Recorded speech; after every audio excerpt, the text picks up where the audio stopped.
El farmacéutico es uno de los lobbies más influyentes del mundo. 应对挑战，力行力改，破解难题。 Конечно, должны работать кооперативно. Должны... Farmacéuticas tienen demasiado poder.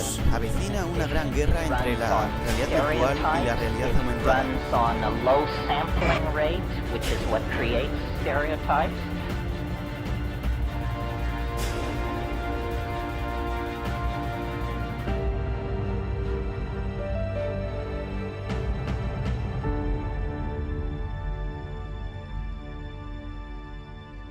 Muy buenas noches, bienvenidos a esta nueva edición de Humo y Espejos. Hoy vamos a abordar el tema de las ONGs. ¿Qué se esconden detrás de ellas? ¿Quiénes la maneja? ¿Quiénes las financia? Este es un tema realmente muy interesante. Así que Marcelo, ¿cómo está? Hablando de las ONG y de la ecología, ¿se pueden usar como una herramienta política? Hola, ¿qué tal? ¿Cómo están? Arrancamos bien. Creo que en realidad son una herramienta política. Creo que fueron creadas básicamente con ese fin. Tal vez no sea el propósito, o sea, todavía esto no desmerezca el propósito, que es necesario cuidar la ecología, pero que quienes las han armado, quienes las financian, tienen otros objetivos, creo que bueno, eso es lo que vamos a ver en el programa de hoy, pero sí, hay muchas cosas que te hacen pensar un poco feo. Complicado. Muy bien, y para acompañarnos en piso, Damián Jacobovici, nuestro especialista en geoestrategia y defensa, que estará alejado de nosotros por un periodo de unos 6 meses más o menos, pero que vendrá esporádicamente a visitarnos con seguridad. Damián, bienvenido. Tiene sabor a despedida este programa. No. Así que siempre estamos volviendo. un gusto tenerte en el piso y Tango. exacto, tiene que estar presente de una manera u otra. Para arrancar, contame cómo nacen las ONGs. Bueno, las ONGs nacen en realidad nacen a medida que los estados van perdiendo sus poderes, ¿sí? Su capacidad de influencia. Son un producto, digamos, que datan del siglo pasado, pero la utilización que se le está dando en estos momentos, digamos, a partir del siglo XXI, fines del siglo XX, es algo muy reciente y que lo vamos a ir explicando por qué y por qué tienen tanta influencia hoy como actores en la geopolítica. Muy bien, vamos a seguir hablando, pero antes de seguir la charla, los llevamos a ver la primera parte del informe sobre los mitos ecológicos que les preparamos.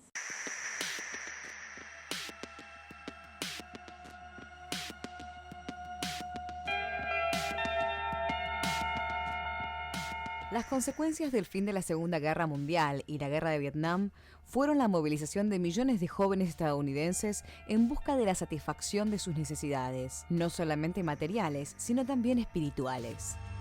Tanta violencia e injusticia que llegaba a los hogares directamente a través de la televisión, que se expandía velozmente en el mundo, generó movimientos potencialmente revolucionarios que cuestionaban 2 pilares fundamentales del sistema. Uno era el reparto equitativo de las riquezas que disminuyera las desigualdades y otro era la necesidad de una satisfacción a la necesidad de trascender más allá de lo material. Una de las respuestas del sistema para canalizar una movilización que podía llevarse por delante los pilares mismos del sistema controlante fue derivar las reivindicaciones hacia posibles altruistas, como el pedido de paz. El hipismo sería un emergente inducido a los jóvenes rebeldes para que no buscaran la revolución violenta anticapitalista, reemplazando esas ansias revolucionarias por un sistema nuevo cultural que no amenazara las bases del sistema socioeconómico.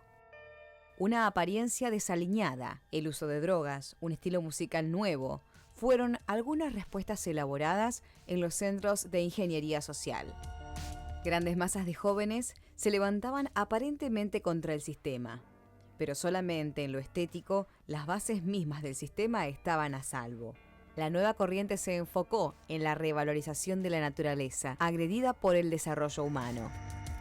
La utopía de vivir en contacto con esa naturaleza, rescatando antiguos rituales de pueblos nativos, comenzó a ganar espacios propios y se erigió como una alternativa al movimiento revolucionario que proponía romper con el sistema capitalista, pero que no se preocupaba por la contaminación que causaba la industrialización.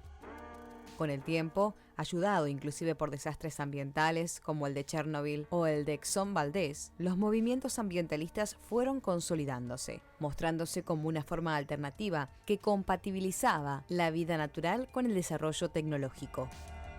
Este fenómeno, como es frecuente, se expandió y creció con fuerza en el primer mundo, como se conocía entonces a los países desarrollados capitalistas.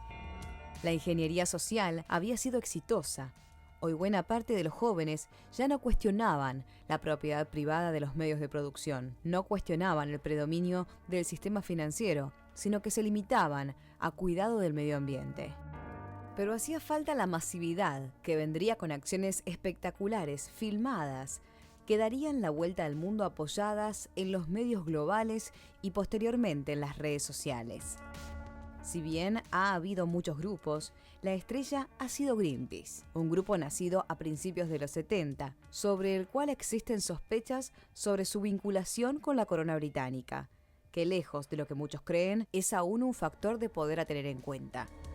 Los vínculos con la potencia ocupante en Malvinas son señalados por quienes aseguran que son un apéndice al servicio del British Council y con ello el apoyo del British of Foreign Relations y del MI6, con un generoso aporte económico de la petrolera anglo-holandesa Shell. Una hábil campaña publicitaria con la figura convocante de personajes populares como actores o cantantes le dieron un impulso importante dentro de la sociedad.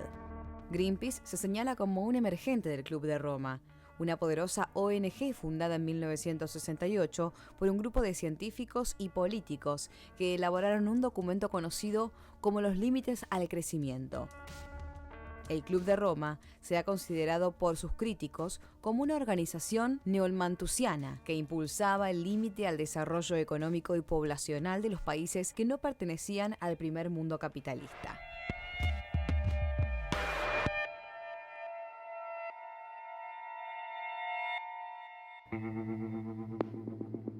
Bien, Damián, cuando arrancaba el programa yo decía que era una herramienta geopolítica. ¿Por qué? Yo creo que hay una cosa para entender y realmente para tratar de hilar lo más profundo posible en el análisis de las ONGs y tratar también, como bien vos dijiste, diferenciar la persona de base que tiene inquietudes sociales y que encuentra alguna ONG para poder colaborar y como nosotros ahora vamos a empezar a charlar y como bien se ve reflejado en el informe, todo el entramado complotista, geopolíticamente hablando, que hay detrás. El tema que hay que entender, a mí me parece, pero fundamental, es entender el cambio que hubo en la gobernabilidad del mundo. Esto me parece muy importante. ¿Por qué?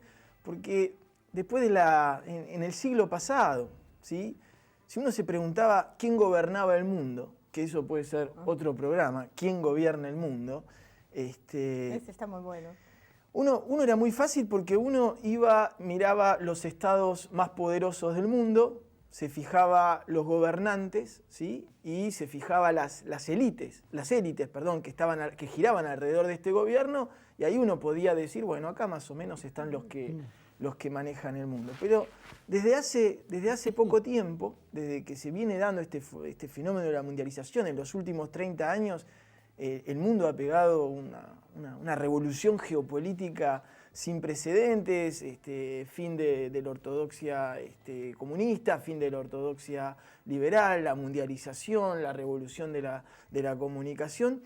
Y si a esto uno le agrega un dato importantísimo, que es el tema de la proliferación nuclear, ¿sí? A la proliferación armamentista que venían charlando en el programa anterior de la Tercera Guerra Mundial, que lo recomendamos, los estados, y esto es fundamental, los estados que dominan el mundo, ¿sí? Sabiendo que en caso de enfrentamiento ponen en juego la humanidad misma, cosa que antes no pasaba, han perdido entonces esa capacidad de enfrentamiento y la mundialización ha hecho de que la conquista del poder, ¿sí? Pase más por el tema del soft power, por el tema de la comunicación, por el tema de actores por ahí que ahora, gracias a Internet, gracias a los medios de comunicación que tienen intereses políticos, estén mucho más visibles sobre la sociedad, tengan mucho más influencia en el ciudadano y en este caso es donde entran las ONG, donde empiezan a participar de alguna manera todo el show mediático que hace que el ciudadano después termine viendo tal vez una realidad un tanto más distorsionada de la que es. ¿Quién gobierna el mundo? Me quedé pensando, me gustó, y así es como surgen las ideas. ¿Ustedes creen que hay un gran laboratorio, una cosa? No, ahí surgen las ideas y así viene. Me hace acordar los ratoncitos estos, que no sé el nombre, que uno es cerebro y dice, cerebro, ¿qué hacemos hoy? ¿Vamos a dominar el mundo? Bueno, ¿qué hacemos? Nosotros estamos siempre así, ¿qué hacemos hoy? Vamos a ver el tema para el próximo programa. Así que, Marcelo, ¿qué relación tiene el espíritu revolucionario de los 60, 70 con la ecología? ¿Qué es el tema que nos trae un poco hoy? Bueno, yo creo que ahí lo que hay, parecería primero que no habría un punto de contacto, pero si uno lo mira un poco bien, yo creo que un poco se mencionaba en el informe, había un periodo de efervescencia juvenil que era necesario canalizar. O sea, esos jóvenes empezaron a cuestionar el sistema capitalista, empezaron a cuestionar la guerra de Vietnam, y si eso seguía creciendo, eso podía terminar en un cuestionamiento realmente sistémico, y eso nació en el corazón del país que hegemonizaba el mundo, y en esa época creo que casi sin dudas, por lo menos económicamente, que eran los Estados Unidos. Creo que se elaboran varias respuestas desde el poder, cómo canalizar eso hacia otros puntos donde serán menos cuestionadores del propio sistema, donde garanticen la preservación del mismo. Y creo que ahí se une con alguna necesidad real que empezaba a aparecer sobre el tema de la contaminación, y empiezan a surgir las respuestas ecologistas como una forma de explicación a esto. Vos fíjate que hay, dentro de cuando nace el hipismo, hay cierto componente y cierta relación con el tema. Ya se empieza a hablar de la naturaleza, de la madre tierra. Es como se empieza a crear el caldo de cultivo sobre el cual iba a germinar después estas organizaciones que sí tienen una plataforma ya constituida de otra manera y que tienen otros objetivos. Porque lo que sabemos nosotros realmente de este tipo de ONG es que hay mucha gente, como vos decías, de muy buena fe, pero por otro lado, la gente que realmente está mandando eso, no sabemos bien qué fines persiguen, porque no es muy lineal su conducta. No, y además para... Perdón, Damián, sí, voy a tener que dejar para el próximo bloque, pero también Me les encanta dejo... hacer eso, ¿viste? Es porque ustedes hablan demasiado, no me dejan meter bocado, pero les dejo una pregunta. ¿Qué pasa con los jóvenes? Porque los jóvenes hoy, hay muchos que apoyan a estas ONGs, que trabajan gratuitamente para estas ONG, y me imagino que con la expectativa de algo digno que están haciendo, o sea, pero tampoco, como ustedes plantean, nos da la sensación de que salgamos a la calle y destruyamos las ONGs, o sea, ¿cómo identificamos una ONG buena de una mala? Pero dejo la respuesta para el próximo bloque. Así que no se vaya, enseguida volvemos.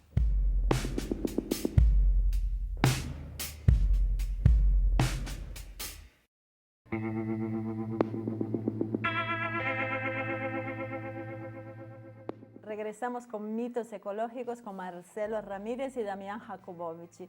Respondiendo la pregunta que les hice en el primer bloque, o sea, ¿qué pasa? ¿Cuáles son o cómo identificar una ONG buena de la mala y qué damos a los Yo te doy una jóvenes? respuesta cortita después que amplíe Damián.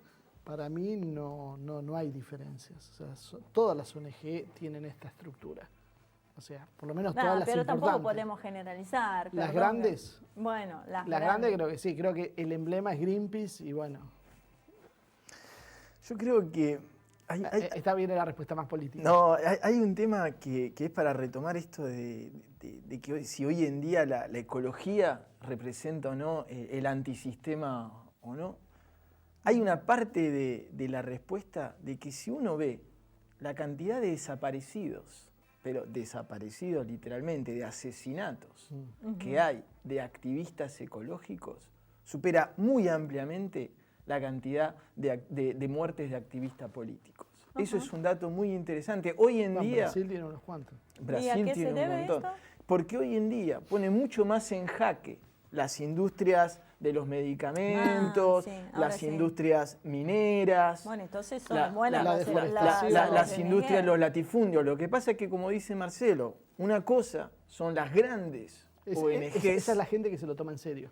Claro, y una cosa es la grandes ONG, y además hay otro tema que para mí también es clave y entramos en la filogeopolítica, que es que todas las estructuras grandes, importantes, políticas y que tienen influencias geopolíticas en el mundo, e incluyo en esto los partidos de izquierda, los partidos de derecha, están integrados por seres humanos, ¿sí? Y por más que la tecnología, esto lo dijimos varias veces, por más que la tecnología haya evolucionado, el ser humano no ha evolucionado en absoluto. El ser evolucionado hasta hoy, esperemos que algún día empecemos a despertar a nivel de conciencia, el ser humano sigue siendo el mismo, borracho de poder, corrupto, ¿sí? Y entonces ese tipo de organizaciones, por más que tengan discursos súper bonitos, súper verdes, súper green, siguen estando manejados por seres humanos que lo único que están buscando son poderes. Y es esta búsqueda del poder. Y hasta que no se cambie el paradigma mismo del ser humano, todas estas estructuras van a seguir trabajando en pos de la ambición y en pos de los intereses económicos de quien les pague. Bueno, me hizo acordar lo que vos dijiste de Greenpeace creo que el año pasado, el incidente con una chica argentina, que hoy es funcionaria del gobierno argentino. O sea, ¿eso es un aval a lo que vos estás diciendo? Y si uno es suspicaz, ¿viste? Y empezás a decir 2 más 2 son 4, puede ser. Yo lo que sí creo, porque uno no puede personalizar, la verdad, uno no tiene información para poder juzgarlo. Sí te llama la atención que de ir a sabotear una plataforma rusa en el Ártico, terminás como funcionario del PRO, qué sé yo. Funcionario del gobierno argentino, porque este programa se ve en toda la internacionalmente región. El gobierno neoliberal que se alía con Estados Unidos, casualmente toma como funcionaria a esta chica que se hizo conocida por haber sido detenida en Rusia cuando intentó tomar una plataforma, poniendo en riesgo la misma plataforma, que eso fue lo que esgrimió Rusia. Por otro lado, lo que yo me quedé un poco con lo que decía Damián, creo que lo que hay es una enorme dosis de hipocresía. Vos tenés, por ejemplo, te fomentan en una época, se habla muchísimo del papel reciclado. Comprá para una impresora papel reciclado. Y te daban una impresora que ya venía con una vida útil de X cantidad de impresiones, después se rompía. O sea, todo el mundo sabe que primero le pusieron un chip, después le pusieron partes, porque se hackeaba el chip, entonces para que se te rompa eran partes físicas que te dejaban engranaje, dejan de funcionar. Sí, eso de la obsolescencia programada es parte del funcionamiento de la economía.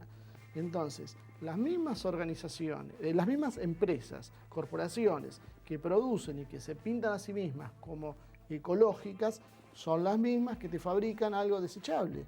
Entonces yo creo que el problema acá reside en el fondo en el modelo económico. Creo que el modelo capitalista que nosotros conocemos no es compatible.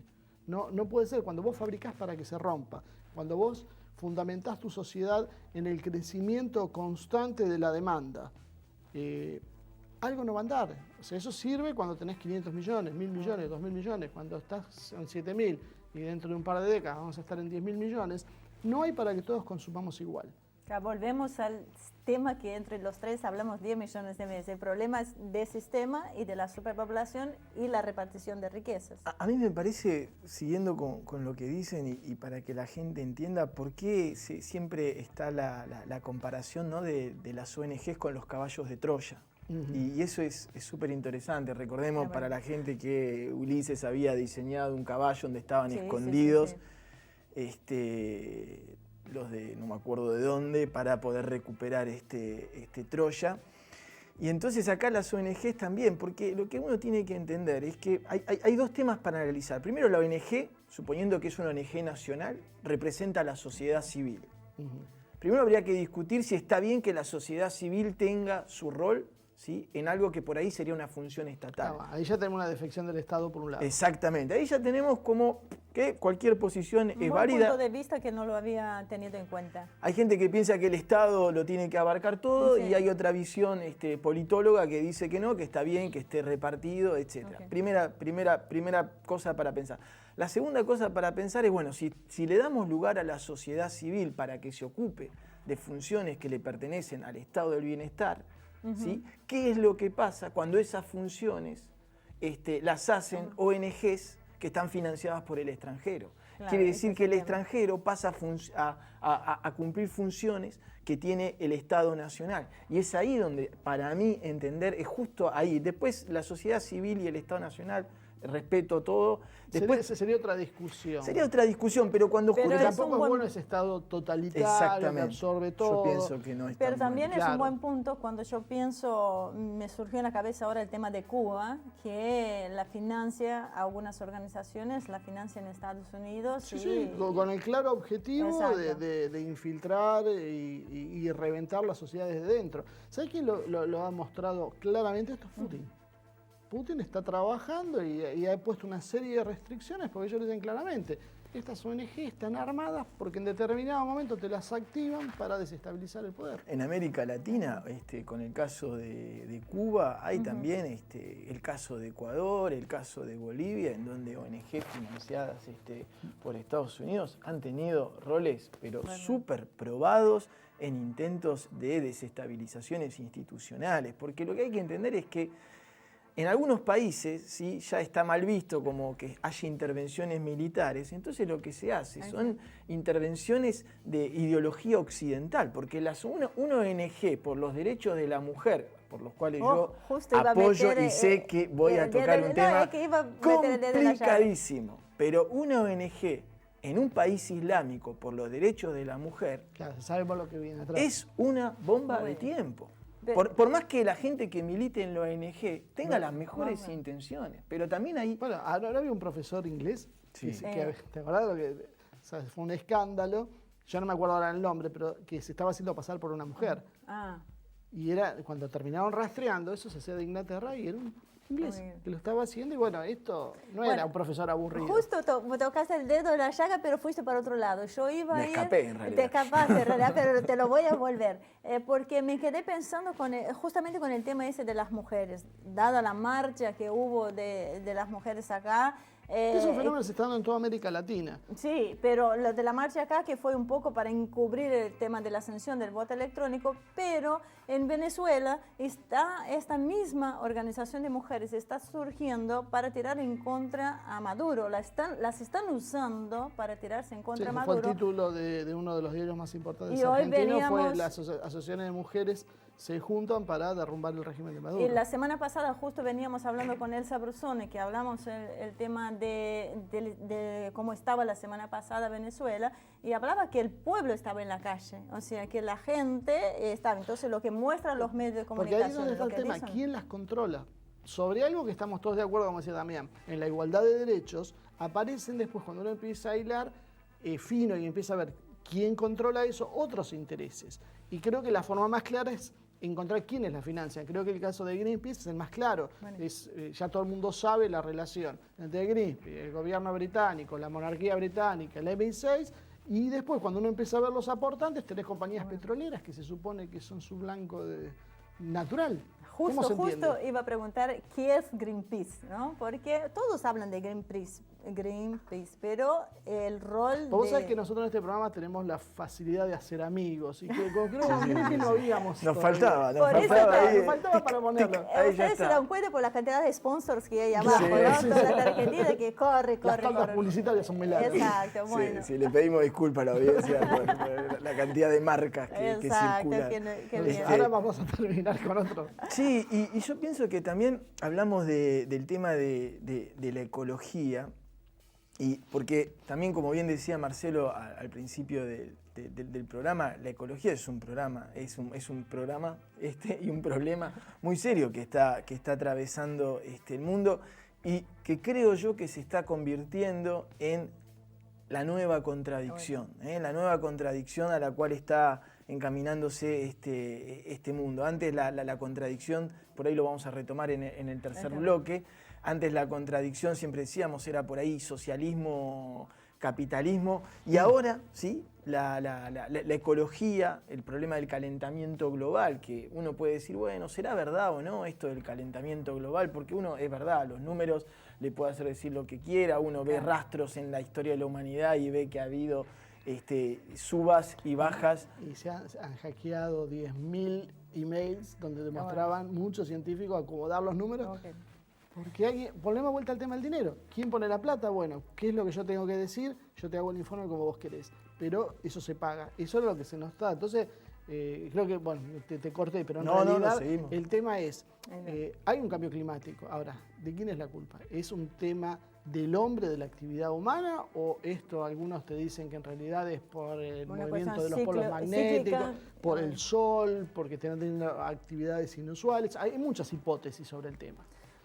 Pero después vamos a dejar para el tercer grupo, del tercer bloque, cuál es la relación de esto con la geopolítica, porque yo puedo agarrar y decirte, estamos todos en peligro, no podemos seguir industrializando y consumiendo como estamos, así que muchachos, congelemos todo como está. Yo soy rico, vos sos pobre, mala suerte. Así nos toca. Pero para cerrar el tema de Greenpeace, antes de ir con eso, toda esta carga filosófica al otro programa, ¿por qué los ataques de Greenpeace suelen concordar con los intereses geopolíticos del eje anglosajón? Porque yo creo que, porque uno lo que uno le reprocha a Greenpeace no es que ataque una petrolera rusa. El problema es que es la diferencia a la hora de medir las varas, porque siempre casualmente, digamos, los objetivos de Greenpeace, que uno ecológicamente diría, sí, está perfecto, ataquen las petroleras rusas, pero también ataquemos las estadounidenses, como vos decías, las inglesas y todo eso. Eso es la mayor crítica que creo que uno le hace a Greenpeace.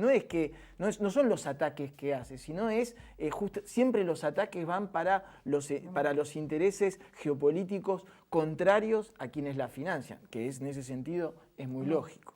Muy bien, ahora sí, los tenemos que llevar a un pequeño corte, así que bueno, no se vaya, enseguida regresamos.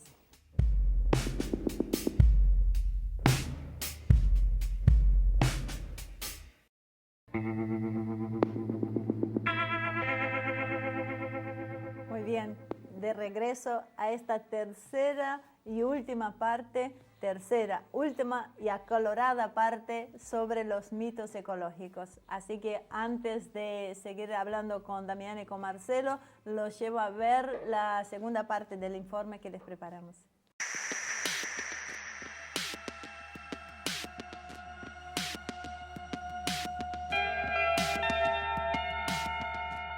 El papel de Greenpeace, así como la World Wildlife Fund, fundada 10 años antes, impulsan un freno a la contaminación ambiental, al menos en los papeles.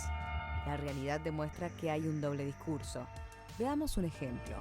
Greenpeace promueve el avance del cuidado del medio ambiente y por ello ha frenado explotaciones argentinas a Europa de soja transgénica, porque potencialmente puede dañar a la salud.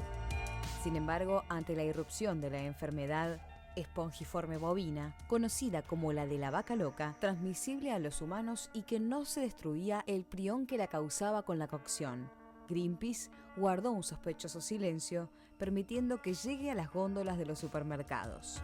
Igualmente polémica es su actuación ante la energía atómica para su uso pacífico, cuando intentó frenar iniciativas como la del reactor de mediana capacidad INVAP, impedir la conclusión de Atucha 2 y apoyar el plan de cierre de plantas nucleares con el Plan 2010 sin energía nuclear, pero no ha actuado con la misma convicción contra las centrales que funcionaban a base de combustibles como el petróleo y el gas, en las cuales aparece el interés de la Shell. Las fuentes de financiación de Greenpeace son cuestionadas. La familia Rockefeller, históricos petroleros dueños de la ExxonMobil Corporation, es uno de sus principales contribuyentes, al igual que el JP Morgan, la Turner Foundation, la Homeland Foundation de la familia Getty o Charles Stewart Mott Foundation, padre de la General Motors, que fabricaba, antes de su quiebra en 2009, vehículos tan poco ecológicos como los Buick, Cadillac o el famoso Hammer. Las ONG ecologistas, como las que citamos en este trabajo, son sospechosas de perseguir fines ocultos bajo las buenas intenciones proclamadas. No solamente nos referimos a la defensa de los intereses de sus patrocinadores, sino también a la participación en el juego político internacional, transformándose en un arma de sus controladores contra los países que aspiran a romper el status quo. Camila Speciale, una activista argentina perteneciente a Greenpeace, saltó a la fama cuando en 2013 fue detenida por las autoridades rusas al realizar una protesta contra una plataforma petrolera en el Ártico. Rusia argumentó que sus acciones fueron temerarias y bien pudieron producir un derrame al intentar abordar la plataforma rusa en condiciones peligrosas. La activista fue sometida a la justicia rusa y liberada 90 días después del suceso, en medio de reclamos de la prensa occidental. La situación demostró algo que se viene señalando. Greenpeace actúa contra los enemigos del poder británico o de los mismos Estados Unidos. Actualmente y sugestivamente, Camila Speciale ha sido incorporada al equipo de trabajo del partido de gobierno en la Argentina, el PRO de Mauricio Macri, como funcionaria de la Casa Nacional de la Juventud. Macri ha producido un giro en la política exterior argentina, alineándose con los Estados Unidos y el Reino Unido. Podemos creer que fue una mera casualidad la relación entre el activista, las acciones antirrusas, el enfrentamiento creciente entre Estados Unidos y Rusia, Greenpeace y el PRO con su alineamiento geopolítico. Greenpeace se ha transformado en una herramienta geopolítica que actúa sobre la opinión pública, condicionándola bajo intereses determinados.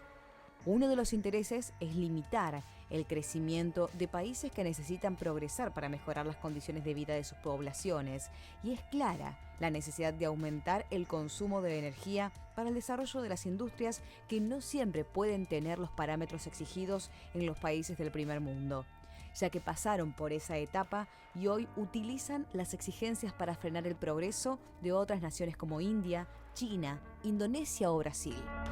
El consumo de Estados Unidos es extremadamente alto y para impedir el daño al medio ambiente resuelven limitar el crecimiento de los más pobres. Las necesidades básicas a cubrir por aquellos más pobres deberían ser privilegiadas por sobre el confort y los intereses económicos de los más poderosos. Sin embargo, la realidad demuestra lo contrario. El ecologismo radical juega su partido en esta confrontación de intereses.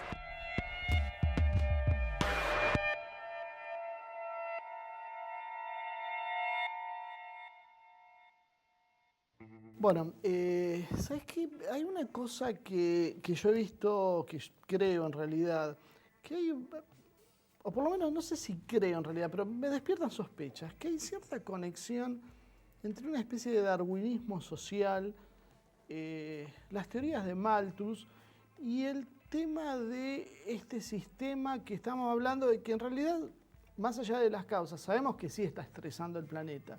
Los recursos, si bien hay algunos teóricos que te dicen que en realidad son suficientes, lo más probable es que no, es que realmente sean finitos, muchos, sean críticos y que la actividad que contaminamos sea grave, lo cual por ahí no explicaría el recalentamiento global que dijimos antes, pero bueno, es un hecho real y concreto. Si estamos en un mundo que avanza y que avanza con un programa que no es sustentable, ¿cuál sería la forma de hacerlo sustentable? ¿Eliminar 5.000 millones de personas? Por eso digo, si esto no se une con ese pensador del siglo XIX que era Malthus, y que un poco era de eliminar población sobrante, indeseada por algún aspecto. En este caso, los pobres sobrarían, porque no todos podemos consumir como un suizo. Sí, sí. Entonces, ¿qué hacemos con los 1.500, 1.400 millones ya de chinos y de indios que se sumarán al consumo si no lo paramos de alguna manera? Yo pienso respecto... Vos sabés que soy medio apocalíptico. Sí, no, pero... sin palabras, pero de acá me voy, me gusta también. el desafío. Yo, respecto a eso, yo tengo una teoría de que el hombre todavía está en una concepción piramidal de la vida. Quiere decir que necesita obligatoriamente a alguien que esté abajo. Esa es mi teoría. Sí, entiendo. Si nos quedamos, me pongo ahí por si proyectándolo entre los ricos, pongámosle, si nos quedamos entre ricos, así son las ganas, si nos quedamos entre ricos, no vamos a ser más ricos. Porque claro, no vamos a tener... Necesitas la desigualdad para ser Yo pienso importante. que la desigualdad es parte de este sistema que De hecho, perdón, pero como decías vos otra vez de un programa sobre dos Turner, veces haciendo referencia a lo que yo digo, qué emoción. Están citando muy seguido. Me están citando muy seguido. con 2.000 millones de personas, 500 millones de una elite, 1.500 millones que acompañan, seguimos manteniendo la diferencia. ¿Sabes dónde yo noté lo que vos dijiste y lo puedo decir concretamente? Con la sociedad brasileña. Ay, me va a perdonar los brasileños, pero es lo que noté acá desde el extranjero.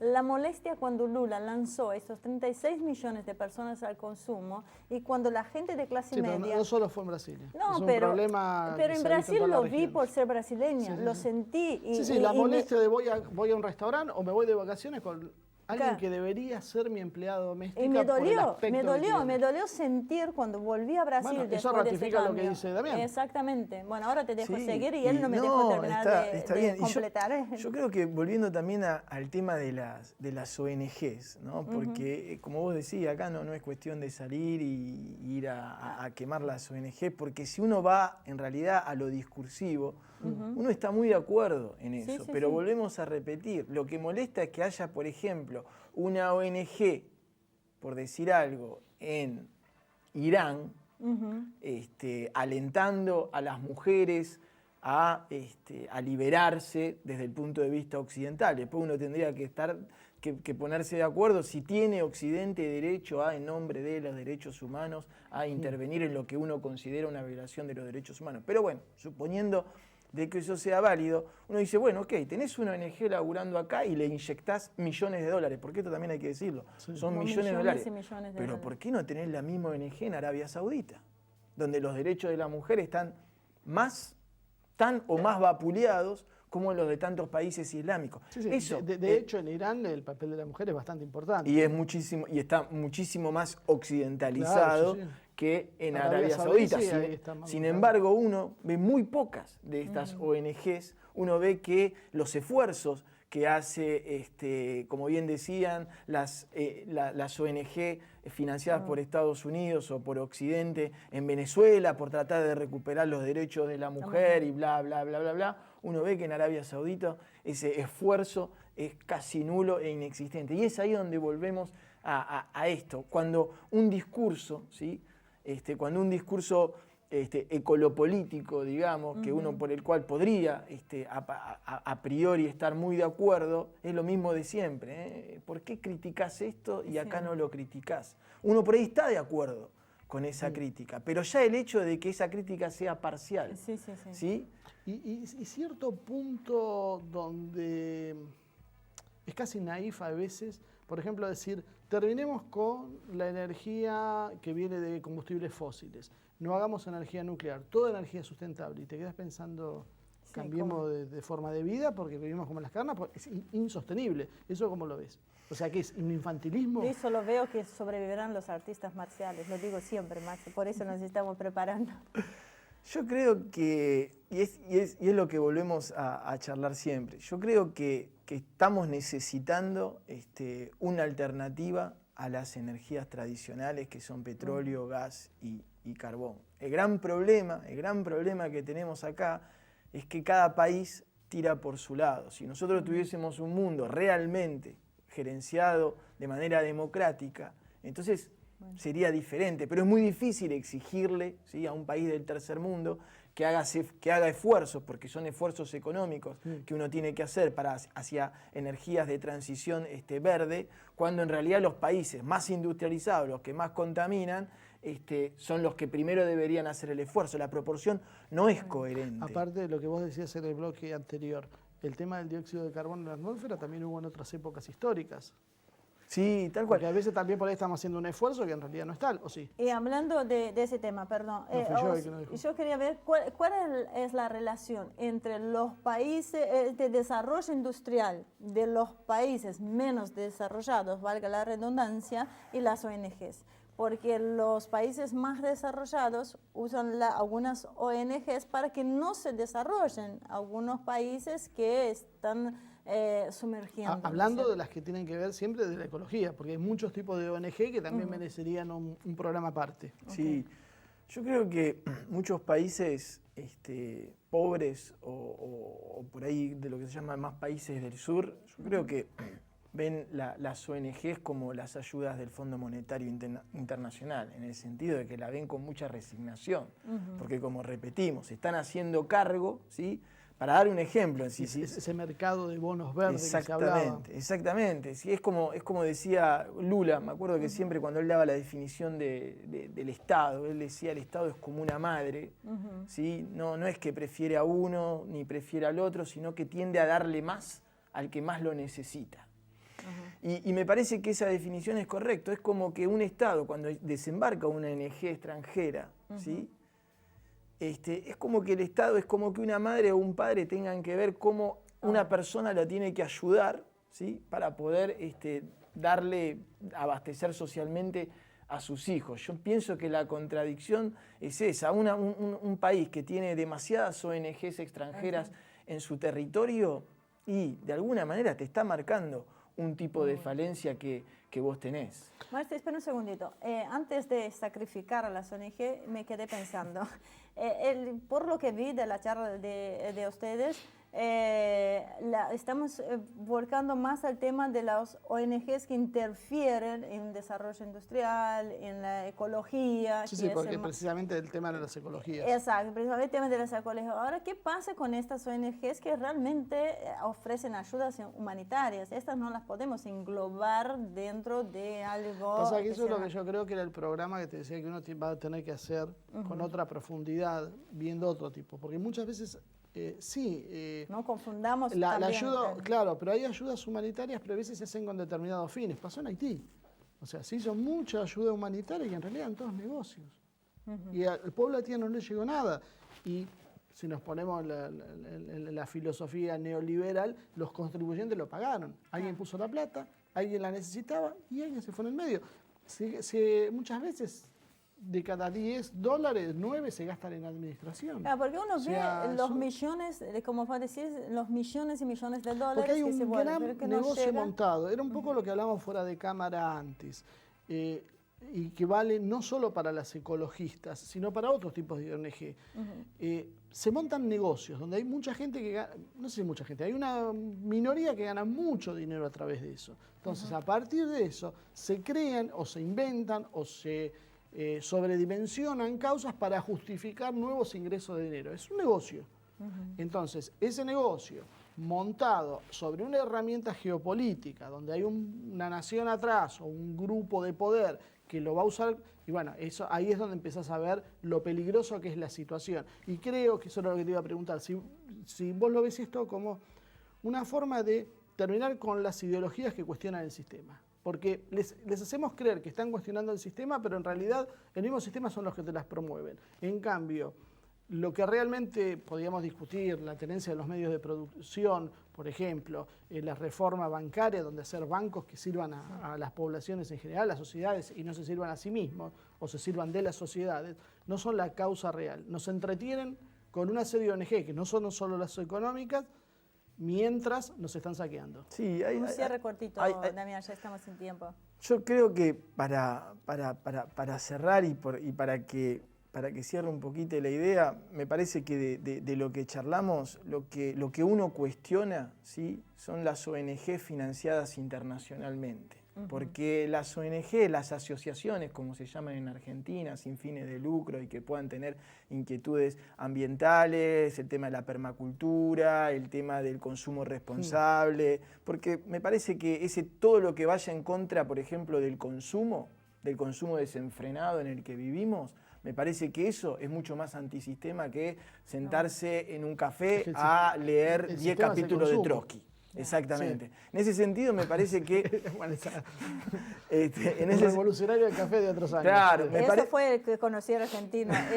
Me parece que es mucho más revolucionario hoy en día plantearse realmente una forma de vida por afuera del sistema de consumo que empezar a hablar de los 10 días que conmovieron al mundo, por decirlo de una manera. Entonces, me parece que tenemos que empezar a diferenciar eso y que los estados se tienen que plantear esto. Cuando uno cuestiona el tema de las ONG, cuestiona a la ONG como una herramienta geopolítica, porque lo que tienen que entender la gente es que muchas ONGs, debajo de esa cáscara de discurso bueno y buenas intenciones, les permite a algunos países, a las potencias, ¿sí? Tener bases, ¿sí? Estructuras políticas, porque una ONG es algo súper político, que se puede ir aumentando, ¿sí? Sin que nadie lo cuestione, porque parecen las carmelitas descalzas a nivel exterior. Y un día te hacen una revolución.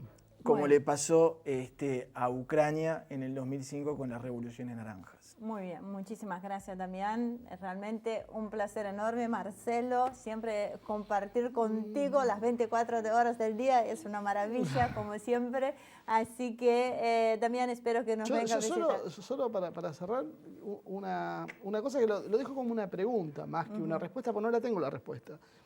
Sobre lo que decía Damián, es vivir al costado del sistema o abrirse del sistema. Ahora, ¿es posible o la solución es romper el sistema? Vamos a visitar a Damián en verano y ahí lo debatimos allá, comprometidos. Muchísimas gracias, Damián. Muchísimas gracias. Muy bien. El programa de hoy fue hecho con el objetivo para que ustedes mismos hagan sus propias conclusiones y piensen. No es que estamos en contra a todas las ONG, sino que uno quiere saber qué hay detrás de ellas. Y principalmente el cuestionamiento viene por aquellas ONGs donde, como dijo bien claro Damián, que son financiadas por plata internacional y tienen injerencia en la política propia del país, cosa que no debería ser. Cada país es autónomo y soberano. Muchísimas gracias, como siempre, por acompañarnos. Esperamos sus comentarios en nuestro Facebook, en nuestro canal de YouTube, ACTV Producción, y nos vemos la semana que viene con más una edición de Humo y Espejos.